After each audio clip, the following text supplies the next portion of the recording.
Karibu kwenye habari za ulimwengu. Katika hatua inayozidi kuongeza mvutano wa kimataifa, taifa la Iran limetangaza rasmi kukataa mazungumzo ya kusitisha vita, likisema kuwa halipo tayari kujadili amani chini ya masharti yanayowekwa na mataifa ya Magharibi. Uamuzi huu umechukuliwa wakati hali ya usalama katika eneo la Mashariki ya Kati ikiendelea kuzorota, huku mashambulizi ya anga na makombora yakiripotiwa kuongezeka kwa kasi katika maeneo mbalimbali yanayohusiana na mzozo huo. Serikali ya Iran imeeleza kuwa msimamo wake unatokana na kile inachokiita kulinda heshima ya taifa na uhuru wake, ikisisitiza kuwa haitakubali shinikizo la kisiasa kutoka kwa Marekani pamoja na washirika wake. Katika taarifa rasmi, viongozi wa Iran wameeleza kuwa mazungumzo yoyote hayawezi kufanyika wakati mashambulizi bado yanaendelea, wakidai kuwa kwanza lazima kuwe na kusitishwa kwa vita bila masharti yoyote. Hatua hiyo imepokelewa kwa wasiwasi mkubwa na jumuiya ya kimataifa, huku mataifa kadhaa yakionya kuwa kukwama kwa diplomasia kunaweza kusababisha kuongezeka kwa mapigano na kuenea kwa vita katika ukanda mzima.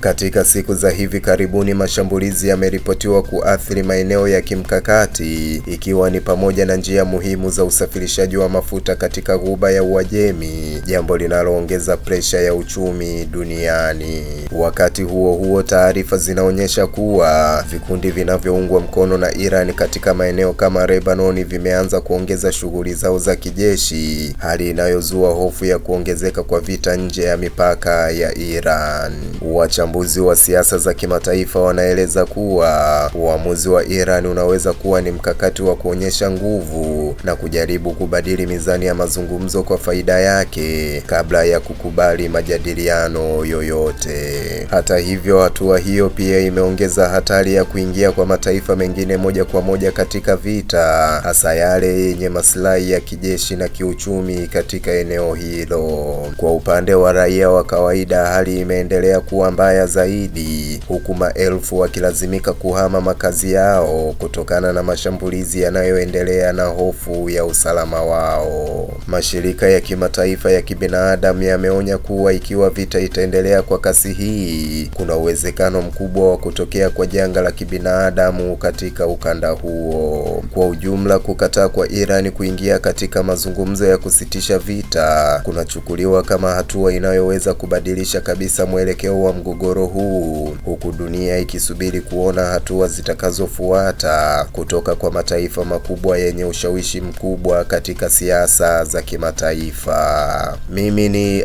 Isaac Samuel na hii ni Vision TV.